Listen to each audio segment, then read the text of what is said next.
Assalamualaikum warahmatullahi wabarakatuh. Perkenalkan, nama saya Samsi Caniago, NPM 2021711072. Di sini saya akan membahas materi tentang pergerakan nasional Indochina. Seperti di daerah Asia Tenggara lainnya, akhirnya nasionalisme di Indochina dibinahi oleh kaum inteligensi yang telah mengenyam pendidikan Barat. Gerakan nasionalisme di Indochina dipelopori oleh bangsa Vietnam, sebab penduduk yang paling besar dan punya nasionalisme tradisi, yaitu kebiasaan mengusir penjajah dari Cina. Gerakan nasionalisme yang tertua di Vietnam adalah Vietnam Restoration League tahun 1907 oleh Chong De. Kemudian disusul berdirinya Vietnam Kuat dan Vietnam Dang yang nanti memimpinnya pemberontakan kaum nasionalis tahun 1930. Keduanya gerakan non-komunis yang sering terlibat konflik inter. Konflik-konflik itu banyak memakan korban sehingga kurang menarik hati rakyat. Para pemimpin cenderung akan menjadikan Vietnam menjadi sebuah negara model barat. Akibat dari pemberontakan tahun 1930 itu gerakan nasionalisme Vietnam ditindas dengan kejam oleh Prancis. Sisa-sisa gerakan tersebut tinggal kelompok-kelompok komunis militan.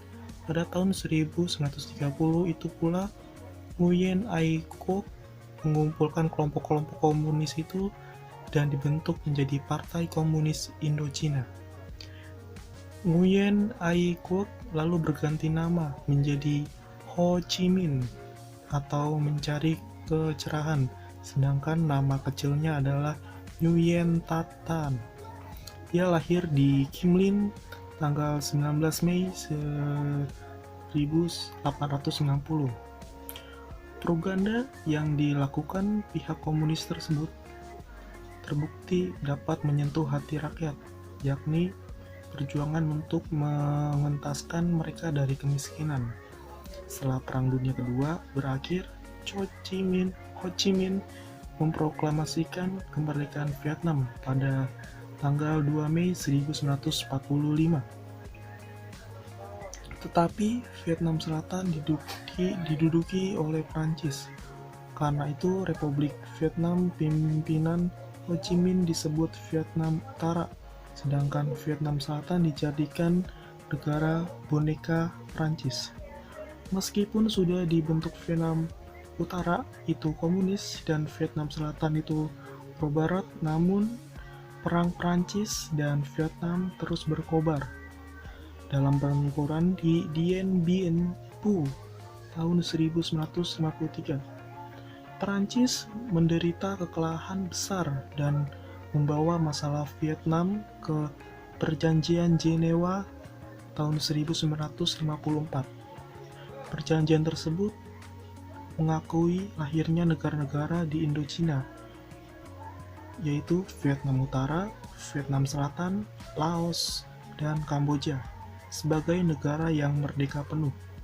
Di sisi lain, perjanjian itu memberi peluang bagi Vietnam Utara untuk menguasai Vietnam Selatan dan bantuan Rusia dan China. Vietnam Utara terus menekan Vietnam Selatan yang didukung Amerika Serikat. Akhirnya, Amerika Serikat mengundurkan diri dari Vietnam Selatan, sehingga dengan mudah Vietnam Utara menguasai Vietnam Selatan pada tahun 1975. Sejak itu, Indochina hanya terdiri dari negara-negara Vietnam, Laos, dan Kamboja yang semuanya berpaham komunis. Ya, sekian dari saya. Bila salah dan kurang kata, mohon maaf. Wabillahi taufiq wal hidayah. Wassalamualaikum warahmatullahi wabarakatuh. Assalamualaikum warahmatullahi wabarakatuh. Saya Devi Nurjana, NPM 2021711050. Di sini saya akan melanjutkan presentasi yaitu mengenai pendudukan Jepang di Indochina. Pada masa Perang Dunia II, Vietnam menghadapi serangan dari Jepang, yang mana Jepang sedang melakukan imperialisme yang dikenal sebagai rencana Tanaka Plan ke beberapa negara, seperti Korea, Cina, Asia Tenggara, dan Manchuria. Pada tahun 1939, Perang Dunia pecah dan menjadikan Jerman sebagai pemenangnya. Jerman membuat sebuah negara boneka yang disebut Vichy atau Pemerintah Kedaulatan Jerman di Vietnam. Dengan adanya situasi ini, Jepang mempertimbangkan kembali untuk menguasai Vietnam lebih lanjut. Namun, Jepang memberikan ultimatum kepada penguasa Prancis di Vietnam, yaitu Jenderal de Cox, agar memberikan keleluasaan untuk menggunakan Tonkin dan pangkalan terbang di sekitarnya. Namun, de Cox selalu mengulur permintaan Jepang, dan akhirnya Jepang marah dan melakukan pengeboman di daerah Hiping. Setelah pemboman tersebut, akhirnya Prancis sadar bahwa Jepang bukan merupakan lawan yang mudah dikalahkan, maka diserahkanlah Tonkin pada Jepang. Sebagai imbalannya, Jepang mengakui kedaulatan Indochina di bawah kekuasaan Prancis dan lepas dari penjajahan Jepang. Namun, pada tanggal 7 Desember 1941, secara yuridis, Indochina berada di bawah kekuasaan Prancis. Namun secara politis dan militer, Indochina berada di kekuasaan Jepang. Setelah itu muncul pergerakan Cina yang dipimpin oleh Ho Chi Minh yang bertujuan memerdekakan Vietnam sebagai dalih dari perjuangan menyebarkan ideologi komunis. Dan pada tahun 1944 mulai muncul perlawanan terhadap Jepang yang dilakukan berupa sabotase, teror, dan pemboman yang bertujuan mendapatkan simpati rakyat Vietnam dan mendapat dukungan berupa pembagian tanah. Setelah Perang Pasifik berakhir, Jepang menyerah dan belum masuk sekutu ke Vietnam, maka Ho Chi Minh memproklamasikan kemerdekaannya saat terjadi kekosongan di Vietnam pada tanggal 2 September 1945. Sekian, terima kasih. Wassalamualaikum warahmatullahi wabarakatuh. Assalamualaikum warahmatullahi wabarakatuh. Perkenalkan, nama saya Nova Molinda dari kelompok 9 NPM 202171004. Nah, di sini saya akan memaparkan materi tentang Perang Vietnam. Nah, Perang Vietnam atau sering disebut dengan Perang Indochina II merupakan perang antara Vietnam Selatan dan Vietnam Utara yang terjadi pada tahun 1957 sampai 1975. Perang ini bersifat kontroversial yang memecah belah dan adanya keterlibatan Amerika Serikat. Amerika Serikat bersekutu dengan Vietnam Selatan, sementara Union of Soviet Socialist Republic dan Tiongkok mendukung Vietnam Utara yang merupakan negara komunis. Pada tahun 1945, Vietnam sudah menjadi negara merdeka yang dipimpin oleh Ho Chi Minh. Namun setelah merdeka, sering terjadi konflik, perebutan kekuasaan, dan Prancis mengancam akan kembali menguasai Vietnam bagian utara. Konflik antara Vietnam dan Prancis berakhir pada 7 Mei 1954. Pasukan Prancis dikepung oleh tentara Viet Minh. Kemudian pada tanggal 20 Juli 1954 diadakan sebuah perundingan bernama Jenewa, Konferensi Jenewa, yang untuk melerai pertikaian antara Vietnam dan Prancis. Hasil dari konferensi tersebut membagi menjadi dua, komunis di Vietnam Utara dan kapitalis di Vietnam Selatan. Amerika Serikat yang awalnya tidak terlibat dalam masalah ini mulai ikut bagian pada masa Presiden John F. Kennedy dengan alasan bahwa jika Vietnam semuanya dikuasai oleh Ho, maka negara ini akan menjadi negara komunis. Amerika Serikat aktif memberikan dukungan secara ekonomi dan militer kepada Vietnam Selatan. Namun di Asia Tenggara, Vietnam dikenal sangat patriot dan heroik dalam melawan penjajah seperti pasukan Viet Cong yang merupakan pasukan yang bersekutu dengan Vietnam Utara. Pada tanggal 2 Agustus 1964 dan kapal AS ditembaki oleh kapal-kapal Vietnam Utara di Teluk Tonkin.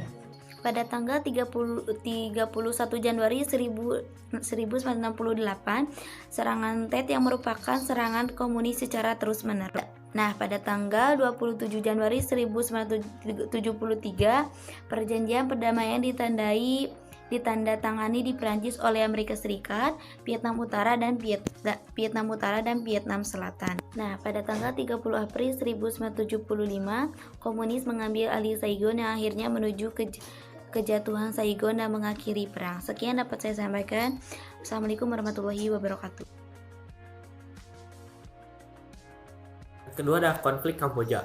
Kamboja merupakan sebuah negara yang memiliki luas 18.040 km persegi, berbagi perbatasan dengan Thailand di sebelah utara dan barat, perbatasan 541 km dengan Laos di timur laut, dan perbatasan 1228 km dengan Vietnam di sebelah timur dan tenggara. Kamboja merupakan negara di Asia Tenggara yang semula berbentuk kerajaan. Sejak abad ke-9 sampai abad ke-15, Kamboja menjadi pusat kekuasaan dari kerajaan Khmer yang berpusat di Angkor. Kamboja pernah menjadi daerah perlindungan Prancis sejak tahun 1863. Pada 1941 sampai 1945, Kamboja pernah diduduki oleh tentara Jepang dalam Perang Dunia Kedua. Kemudian pada tahun 1950 sampai tahun 1960-an, berada di bawah kekuasaan Raja Norodom Sihanouk saat negara ini berada dalam kepentingan untuk mempertahankan ketidakberpihakannya melawan Vietnam Selatan dan Vietnam Utara. Pada tanggal 18 Maret 1970, ketika Pangeran Norodom Sihanouk berada di Moskow dalam sebuah kunjungan kenegaraan, keponakannya bernama Pangeran Sisowat Sirikmatak bersama Lono melakukan kudeta kekuasaan. Lono merupakan seorang jenderal yang didukung oleh Amerika Serikat, lalu melakukan kudeta kekuasaan dengan cara menghapus bentuk kerajaan dan menyatakan Kamboja sebagai sebuah negara republik. Republik Khmer Lono yang berkiblat kapitalisme pro-Amerika Serikat menjadikan Kamboja berada di bawah hegemoni Amerika Serikat untuk melawan Vietnam Utara. Beberapa tahun kemudian, Kamboja menghebohkan dunia ketika komunis radikal Khmer Merah di bawah kepemimpinan Pol Pot berkuasa pada tahun 1975 menjatuhkan Lono. Saat itu Pol Pot memproklamasikan Kamboja sebagai sebuah negara baru, di mana Kamboja menjadi sebuah negara Maois dengan konsep agrarianisme.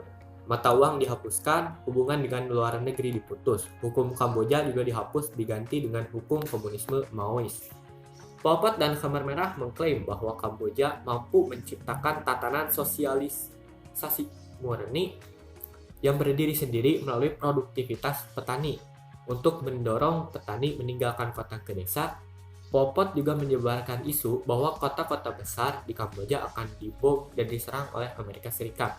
Khmer Merah memerintahkan lebih dari 2 juta penduduk untuk meninggalkan kota menuju pedesaan dengan alasan melakukan revolusi agraria untuk tinggal dan bekerja di pedesaan sebagai petani. Sekian dan terima kasih.